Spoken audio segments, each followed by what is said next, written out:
네, 안녕하세요. 중학교 1학년 과학 3-3 진화에 대해서 한번 설명해 보도록 하겠습니다. 예, 진화라고 하는 말 좀 들어보신 적이 있을 겁니다. 진화. 진화라고 하는 것은 어떤 생물의 몸의 형태가 오랜 시간에 걸쳐서 조금씩 변화해 가면서 새로운 종이 탄생하는 과정을 우리가 이제 진화라고 부르게 되는데요. 우리가 이제 진화라고 하는 개념을 바로 배우기에 앞서서 우리가 좀 이런 얘기를 좀 한번 해보겠습니다. 이게 잘못된 그 만화 중에 하나인데요. 여러분들 혹시 이런 만화 아시나요? 포켓 몬스터라고 하는 만화가 있습니다. 포켓 주머니에 있는 괴물이다 이런 뜻인데요. 요즘 이 만화가 있어요. 근데 만화가 있는데 여기에 이제 어떤 하나의 캐릭터가 있냐면은 피카츄라는 캐릭터가 있습니다. 피카츄 이렇게 생겼어요. 그래가지고 이제 요런 어떤 쥐처럼 생긴 캐릭터인데요. 이제 피카 그러는 거예요. 피카츄. 들어본 친구 있나요? 피카츄라고 하는 친구가 있는데 피카 그러는 거예요. 근데 여기서는 이제 만화의 설정상 어떠냐면은 이놈이 갖다가 막 100만 볼트 전기 공격을 쓰는 놈인데 전기 공격을 많이 하고 훈련을 하고 그 다음에 이제 점점 커가다가 자라다가 이제 또 돌멩이도 필요해요. 진화의 돌 그런 거 돌멩이도 하나 또 만지게 되면은 얘가 갑자기 진화를 한다라고 얘기를 합니다. 진화를 한다라고 해요. 진화는 한순간에 일어난다라고 얘기를 해요. 그러면서 이제 얘가 이제 덩치도 커지고 약간 이제 생김새도 달라져요. 생김새도 약간 달라지면서 꼬랑지도 약간 조금 이제 달라져요. 여기는 그냥 짧았었는데 그러면서 얘가 갑자기 이제 라이츄라고 하는 놈이 돼요. 라이츄 말하는 것도 바뀌어요. 얘는 삐까 그랬는데 얘는 라이츄 이럽니다. 그래서 이제 진화라고 하는 것이 이제 한순간에 일어났다 하면서 이제 많은 학생들이 이제 진화를 이런 식으로 이해하는 경향이 있는데 이거는 정말로 잘못된 설명입니다. 예. 만화니까 그러려니 하고 넘어갈 수도 있는 내용이겠지만 많은 어린 학생들이 이 만화를 보면서 진화에 대한 어떤 오개념을 형성할 수 있다는 점에서 조금 좀 잘못된 만화다라고 저는 좀 생각을 하게 됩니다. 그래서 진화는 이렇게 한순간에 일어나는 것이 아닙니다. 그리고 한 개체가 훈련을 한다고 열심히 노력한다고 일어나는 게 아니에요. 여러분들이 노력을 해가지고 진화 이게 말이 안 된다고요. 이런 식으로 진화를 이해하시면 안 되고요. 진화라고 하는 것은 아주 오랜 시간에 걸쳐서 뭔가 자손의 자손을 낳는데 그 조상 아주 이제 먼 조상하고 이제 자손하고 이제 형태가 조금 다른 거예요. 유전자의 어떤 차이가 극심해져서 완전히 새로운 개체가 되는 거를 우리는 진화라고 부르게 돼요. 그래서 말이 좀 어려울 수 있는데 바로 예시를 들어서 좀 설명을 해보겠습니다. 이 진화라고 하는 거 오랜 시간에 걸쳐서 어떤 몸이 변하게 되는데 생물의 형태가 변하게 되는데 요거를 이제 누가 이제 가장 잘 설명을 했냐면은 다윈이라고 하는 사람이 가장 잘 설명을 해냅니다. 그리고 이제 그 사람이 주창하는 이론을 자연선택설이라고 불러요. 그래서 이제 합쳐서 다윈의 자연선택설이라고 부르게 되는데 이 다윈의 자연선택설이 진화를 가장 잘 설명하고 지금도 많은 과학자들이 이 이론을 기반으로 해서 진화를 설명을 하게 됩니다. 그래서 여기서는 어떤 식으로 설명을 하게 되냐면요. 기린으로 좀 예시를 한번 들어볼게요. 기린으로 한번 예시를 들어보겠습니다. 현재의 기린 어떻습니까? 현재의 기린의 주된 특징은 목이 굉장히 길죠. 그렇죠? 목이 굉장히 깁니다. 그런데 기린의 이제 조상화 속도를 분석하면은 목이 그렇게 길지가 않은 걸로 나타나게 됩니다. 그래서 어떤 식으로 해서 이제 목이 길어졌느냐? 그거를 이제 설명을 해보는데 기린의 목이 옛날에는 좀 짧았다라는 거죠. 짧았는데 얘네들이 이제 다 똑같은 건 아니고 그 중에 조금 긴 놈도 있었다라는 거예요. 그래갖고 요놈들이 뭔 짓을 합니까? 나뭇잎을 뜯어먹으면서 살아요. 그쵸? 나뭇잎을 뜯어먹고 사는데 아무래도 목이 긴 놈보다 짧은 놈은 잘 못 뜯어먹어요. 잘 못 먹으면은 동물의 세계에서 잘 못 먹으면은 죽습니다. 그쵸? 따다 안 줘요. 그쵸? 그러니까 죽어요. 못 먹으면 죽어요. 죽으면은 번식도 못합니다.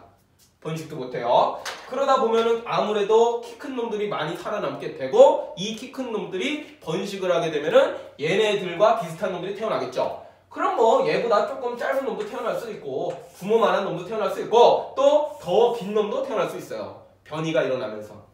그러면은 얘네들이 또 나뭇잎을 따먹는 경쟁을 하게 돼요. 그래서 아무래도 긴 놈보다는 짧은 놈은 못 먹으니까 또 죽어버립니다. 이런 식으로 계속 반복이 되다 보면은 계속 키 큰 놈들이 살아남게 되고 얘네들이 자손을 낳으면은 또 지만한 놈, 지보다 더 큰 놈 이런 식으로 태어날 텐데 아무래도 목이 긴 놈들이 계속 생존할 확률이 높다라는 거예요. 그럼 그런 놈들이 계속 자식을 낳다 보면은 결국에는 기린의 목이 길어질 수 있다. 그래서 현재의 기린의 목은 길다 라고 설명하는 게 다윈의 자연 선택설입니다. 굉장히 오랜 시간에 걸쳐서 살아남는 거예요. 이 나뭇잎을 따먹고 싶다고 기린이 저거 따먹을래 하면서 계속 연습 훈련을 하다가 어느 날 갑자기 기린 진화 돼갖고 목이 빡 길어지고 그런 게 아니라는 거예요.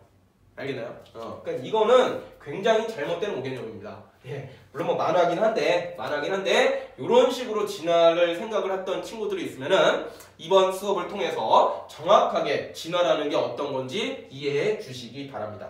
그래서요, 요거는 잘못된 예시예요. 피카츄 진화 이런 거 한 개체 내에서 일어날 수가 없습니다. 진화라고 하는 것은 이런 식으로 일어나게 되고 요거를 좀 정리를 하면은요.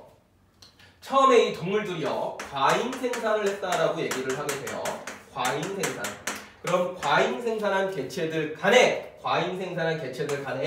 개체 간에 변이가 일어났다라고 우리가 얘기를 합니다. 변이 어떤 주로 이제 유전적인 차이 때문에 변이가 일어날 수 있어요. 더 큰 놈이 태어날 수도 있고 더 작은 놈이 태어날 수도 있습니다. 그 다음에 이 개체 변이가 일어난 놈들끼리 먹이를 뜯어먹고 번식을 하는 생존 경쟁을 하게 됩니다.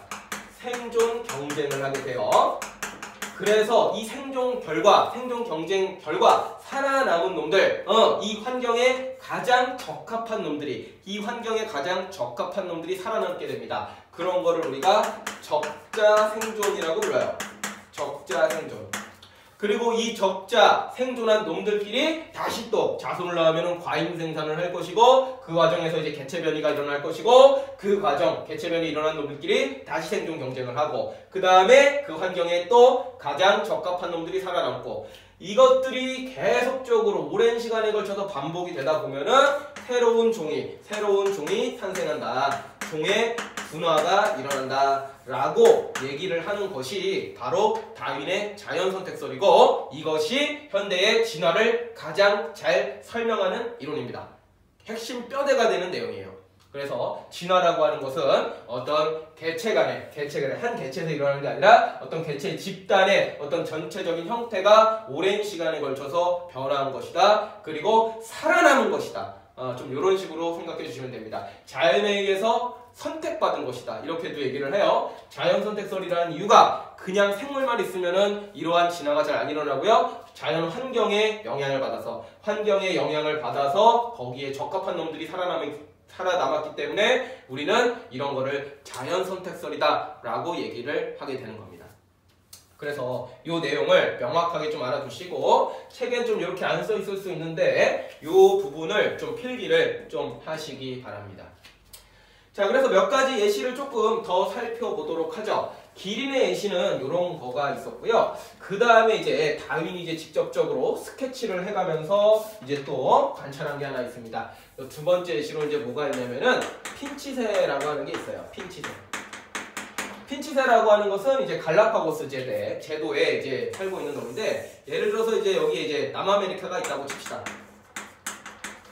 남아메리카 이쪽에 이제 섬들이 이제 많이 여러 개가 있어요. 이 섬들을 우리가 이제 갈라파고스 섬이라고 하는데 여기에 있는 것들은 이제 굉장히 다양한 동물들이 이제 좀 살고 있습니다. 조금 대륙하고 좀 떨어진 상태에서.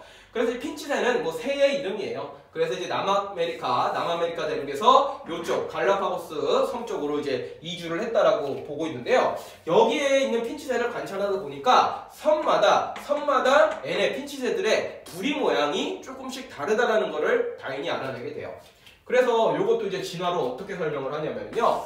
원래는 이제 뭐 부리가 극단적으로 좀 이제 뭐 긴 놈, 뾰족한 놈고 긴 놈도 있었고 어떤 놈은 짧고 뭉툭한 놈도 있었다라고 이제 보고 있습니다. 그런데 요 놈들이 이제 섬이 굉장히 많은데 두 가지 섬만 그냥 있다라고 가정을 할게요. A라고 하는 섬하고 B라고 하는 섬에 이제 이주를 했다라고 보겠습니다. 그래서 얘네들이 이제 이주를 해요. 이주를 하는데 좀 짧고 뭉툭한 이주를 해요. 랜덤으로 이주를 하겠죠. 그렇죠? 랜덤으로 이주를 하게 되는데 하필이면 A라고 하는 섬에는 이제 선인장이 이렇게 자라는 겁니다. 선인장이 이렇게 조금 많이 열려 있고요. 그 다음에 하필이면 B라고 하는 섬은 크고 단단한 어떤 열매 또는 씨앗이라고 해요. 씨앗이 이제 잘 자라는 환경을 갖고 있었습니다. 그래가지고 A라고 하는 섬에서는요, 처음에 랜덤으로 길이가 약간 좀 길고 뾰족한 놈, 그리고 짧고 뭉툭한 놈, 얘네가 이주하게 되는데 선인장을 먹고 살아야 되거든요. 먹고 살아야 되는데 아무래도 부리가 짧고 뭉툭한 놈은 선인장을 잘 못 먹는 거예요. 이거 먹다가 같이 찔리고 그러니까 잘 못 먹어요. 그리고 부리가 길고 뾰족한 놈은 아무래도 요거를 잘 먹을 수 있습니다. 그렇기 때문에 짧고 뭉툭한 놈은 죽어버리는 거예요. 그러면 결국에는 A라고 하는 섬에는 부리가 좀 뾰족하고 긴 놈들이 많이 살아남아 이놈들끼리 또 짝짓기를 하니까 자손을 많이 낳겠죠. 그럼 그 중에서도 뭔가 더 길고 뾰족한 부리를 가진 놈들이 살아남을 확률이 높습니다. 그런 과정이 계속적으로 지속이 되다 보니까 결국 현재에 와서 A라고 하는 섬에는요, 부리가 길고 뾰족한 핀치새가 많이 존재하는 것이다 라고 이제 설명을 하는 것이고요. 반면에 B라고 하는 섬 같은 경우에는 여기는 크고 단단한 씨앗이 이제 많이 자라는 섬입니다. 환경이 그런 거예요. 그렇기 때문에 아무래도 길고 뾰족한 이런 부리를 가지고 있는 놈들은 이 씨앗을 콕콕 잘 못 먹습니다. 아파가지고. 그래서 죽어버려요. 못 먹으면 죽는 거예요. 반면에 이제 짧고 단단한 뭉툭한 이제 부리를 갖고 있는 놈들은 콕콕해서 이거를 잘 까먹는 거예요. 씨앗을 갖다가. 그러다 보니까 B라는 섬에는요, 요런 핀치새가 많이 살아남아서 짧고 뭉툭한 단단한 부리를 가지고 있는 놈이 많이 살아남아서 얘네들끼리 번식을 하겠죠. 번식을 하면은 얘네랑 비슷한 놈들이 많이 태어날 겁니다. 그 과정이 지속되다 보면은 계속적으로 아주 오랜 시간 지속되다 보면은요, 결국에는 B라는 섬에는요, 크고 단단한 부리를 가진 핀치새가 많이 존재하게 되는 것이다 라고 설명을 하는 거예요. 그러니까 다윈은 사실은 이거를 먼저 본 거지. 여기 섬에 배 타고 가갖고 이거 핀치새들 보면서 아니 왜 A라는 섬은 이렇게 길고 뾰족한 부리를 가진 새가 많고 B라는 섬은 왜 이렇게 그 단단하고 두꺼운 부리를 가진 새가 많을까? 이거를 이제 생각을 하다가 알고 봤더니 여기는 선인장을 잘 먹기 위해 발달을 한 거고 여기는 크고 단단한 씨앗이 이제 많이 열렸다라는 거지. 하필이면 이제 그랬다라는 거예요. 얘네들의 먹거리가 A섬은 선인장, B점은 이제 씨앗이 많았다라는 거예요. 그래서 이제 생각을 한 거지, 다윈이. 이랬을 것이다 라고. 처음에는 원래 랜덤하게 했었는데 그 환경에 맞는 놈들이 많이 적자 생존을 하다 보니까 그리고 그놈들끼리 자꾸 새끼를 낳다 보니까 결과적으로는 A섬에는 길고 뾰족한 부리를 가진 핀치새가 많이 살아남고 B라고 하는 섬에는 결국에는 크고 단단한 부리를 가진 핀치새가 많이 살아남고 그러면서 종이 분화됐더라 라고 하는 것이 바로 다윈의 자연 선택설이 되겠습니다. 그래서 진화라고 하는 것은 정말 어떻게 보면 우연찮게 일어난다라고 생각할 수가 있습니다. 우연찮게 일어난다라고 생각을 할 수 있습니다. 요 예시 하나 좀 알아두시고요. 그 다음에 예시 하나만 더 할게요. 역시나 이제 갈라파고스 섬에 관련된 얘기인데요. 거북이가 있어요. 거기에 이제 또 새도 있고 거북이도 있습니다. 그래서 이제 갈라파고스, 거북 뭐 이렇게 얘기를 우리가 하게 되는데요. 갈라파고스 거북이. 그래서 얘도 이제 보면은요. 섬마다 이제 약간 목이 긴 거북도 있고 목이 짧은 거북도 있습니다. 그래서 요것도 이제 어떤 식으로 설명을 하게 되냐면 처음에는 거북이 좀 단순하게 그릴게요. 목이 이제 좀 원래는 좀 짧았다라고 합니다. 거북이들 목이 좀 짧죠. 그렇죠? 뭐 이런 거 있다고 칩시다. 오케이? 원래는 이제 좀 목이 짧았는데 얘네들이 이제 그 섬에를 또 이제 이주를 하게 되는 거예요. 섬들이 좀 많은데. 그래서 A라는 섬도 있고 이제 B라는 섬도 있다고 한번 해봅시다. 근데 이제 A라고 하는 섬에는 이제 선인장이 좀 이렇게 높게 이런 식으로 이제 자라는 이제 섬이었고요. B라고 하는 지역은 이제 풀들이 이제 많이 자라는 지역이에요. 그래서 이제 뭐 풀을 먹든지 선인장을 먹든지 해야 되는데 아무래도 이제 여기에서는 목이 짧은 놈들은 목이 짧은 놈들은 먹기 힘들고 여기서도 이제 변이가 일어나서 목이 좀 긴 놈들도 있었는데 아무래도 목이 짧은 놈들은 살아남기 힘들어서 다 죽어버리고 이 선인장을 잘 따먹을 수 있는 목이 조금 긴 놈들이 살아남아 이놈들이 자손을 계속 낳다 보니까 점점점 목이 긴 놈들이 더 생존할 확률이 높겠죠. 그러면은 짧은 놈들은 계속 죽고 긴 놈들만 살아남고 또 그 중에서도 짧은 놈이 태어날 수도 있어요. 근데 걔네는 못 먹으니까 죽는 거예요. 그래서 그러다 보니까 점점 목이 긴 거북이의 개체수가 늘어나다 보니까 이 A라고 하는 섬에는 결국에는 이제 목이 긴 길쭉한 거북이에요. 목이 길쭉한 거북이가 이제 많이 탄생을 하게 된 것이고, 그 다음에 이제 B라고 하는 섬은 선인장보다는 이제 풀떼기가 이제 풍부하게 많이 열립니다. 그래서 이제 풀 뜯어먹고 살면은요, 풀 뜯어먹고 사는데 목이 짧은 것도 전혀 문제될 게 없잖아요. 전혀 문제될 게 없으니까 B라고 하는 섬에는요, 목이 짧은 갈라파고스 거북이가 얘네들은 그냥 많이 존재를 하더라. 근데 이제 오랜 세월이 굉장히 지난 겁니다. 그러다 보니까 A와 B 섬의 거북이의 생김새는 이제 확연하게 이제 차이를 보이게 되는 거죠. 그래서 이런 식의 예시들이 굉장히 많이 있고요. 몇 가지를 이제 소개해 드린 겁니다. 그래서 여기서 이제 강조하고 싶은 내용은 우리가 이제 진화라는 거를 얘기를 할 때 단순하게 한 개체가 뭔가 노력을 통해서 또는 어떤 뭐 영향을 받아서 갑작스럽게 한순간에 뭔가 몸이 변하는 걸 진화라고 부른다 안 부른다? 그런 걸 진화라고 안 부른다 라는 걸 좀 기억하시고요. 진화라고 하는 것은 살아남는 겁니다. 그 환경에 가장 적합한 놈이 살아남아서 또 자손 나고 그 자손들 중에서 또 적합한 놈이 더 잘 살아남고 그 과정이 반복되다 보니까 결국에는 오랜 시간에 걸쳐서 다양한 다른 생물들이 탄생을 했다라는 것이 이제 진화다라고 이해를 해주시면 되겠습니다. 그러니까 여러분들이 뭐 이게 노력한다고 진화 안 돼요. 알았어? 여러분의 자손의 자손 이렇게 가야지 조금씩 뭐 진화가 될 수도 있고 안 될 수도 있고 그런 겁니다. 그래서 진화라고 하는 것을 처음에 제가 피카츄 예시로 좀 들었었는데 그거는 좀 잘못된 거다. 알았죠? 그리고 이게 맞는 거다 라고 이해를 해주셨으면 좋겠습니다. 예, 수업은 여기까지 하도록 하죠.